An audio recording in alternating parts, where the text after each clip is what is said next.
Are you an aspiring figure skater or hockey player ready to upgrade from rental skates? Maybe you're a parent or a grandparent who wants to buy the first pair of skates for your skater. Before you shell out your cash, there are some essential things that you need to know. Hi everyone, this is Aimée. Welcome to my channel. No amount of online research can substitute for expert advice. I coach skating in ice rinks every single day. I've seen tons of mistakes, so I can help you avoid those mistakes. That'll help you to confidently purchase the right skates. Mistake number 1. The first common mistake is thinking about skates in terms of shoes. This comes as a surprise to many people. Ice skates are not shoes. Unlike shoes, the sole is rigid and it doesn't flex the way a shoe does. Even though your feet constantly flex and move, the sole of the skate is not going to bend with your foot. Plantar flexion is the movement of your toes pointing away from your body. Think of this when a figure skater points their toes, or when a hockey player does a toe snap. Plantar flexion helps the skater generate power and momentum. We see something similar when we walk, stand on our tiptoes, or even drive a car.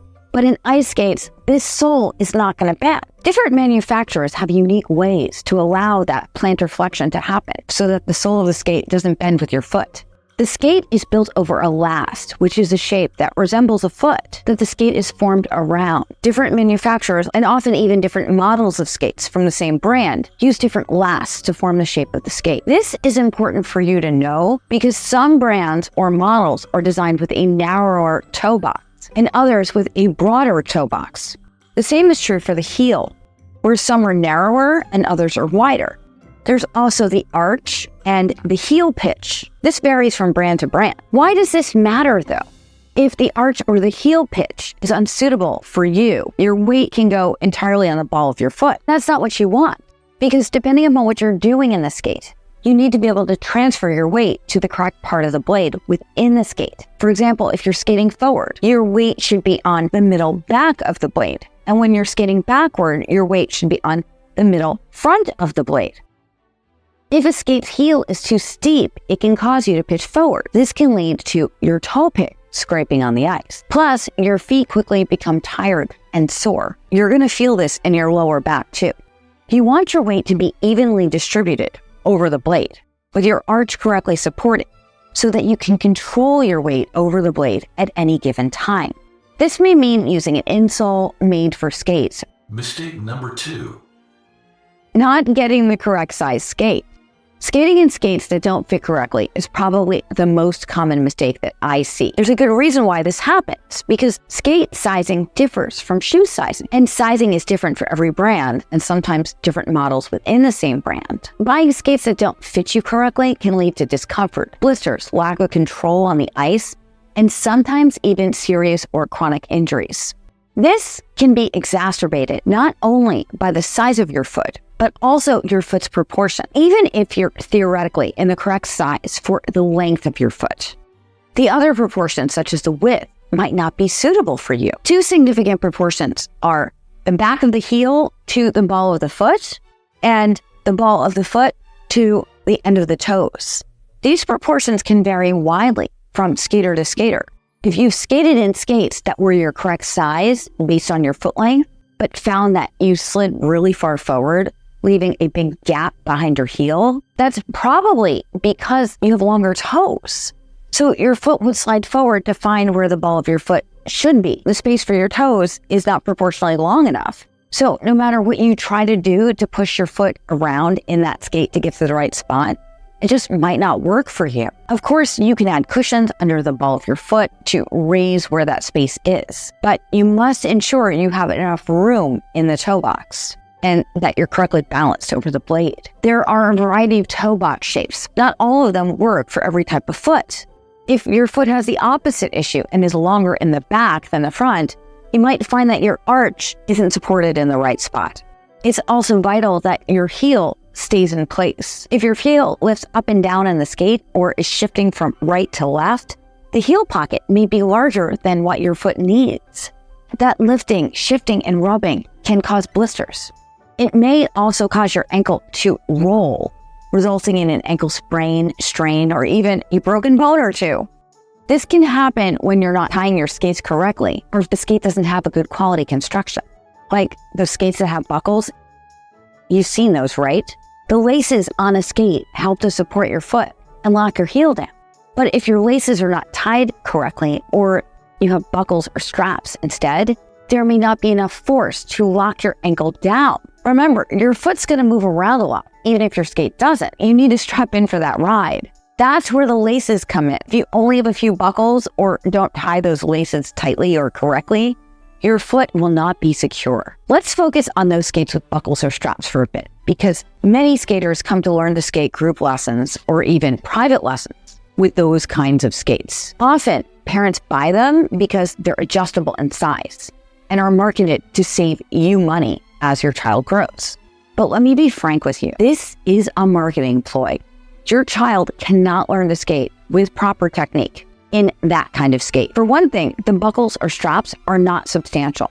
They're not holding the foot in the skate appropriately. They allow for so much movement, and often the straps will not allow you to tighten them enough. If you have one big strap across the ball of your foot and another across the ankle, and skates are made of plastic and soft material rather than leather, your foot is not going to be appropriately supported. The major problems can happen because of a few loose straps and flimsy material cannot possibly hold your foot in place. In my opinion, these kinds of skates are designed for sales and profit. They are not designed to learn correct technique or offer you the appropriate level of support. The companies that make these skates, in my opinion, are only concerned with making a product that you will buy. It's marketing. If you purchase those skates, the marketing works.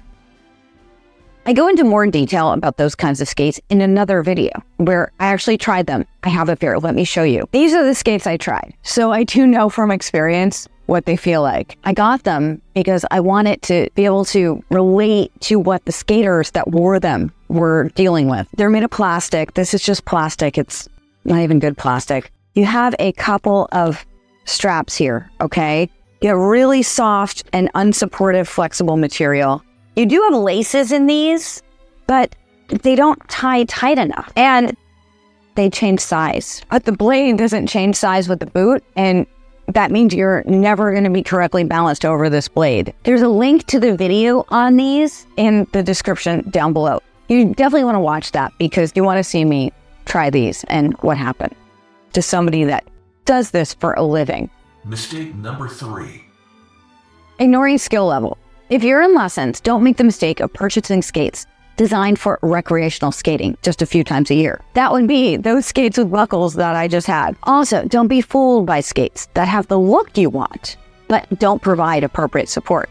Sometimes skaters or parents will tell me, I bought those skates because they look like yours. They're not wrong. The skates they bought often do look similar to mine, and that's by design. Again, this is marketing. Even skates that look similar to what I have are not necessarily the same. Different brands and models of skates are designed for various skill levels and disciplines of skating. So you should select skates that are appropriate for your current skating level and will help you reach your goals. Mistake number 4. Ignoring the blade. Your blades are critical to your skating success. Let's get one thing out of the way first. Absolutely do not, under any circumstances, purchase double runner skates.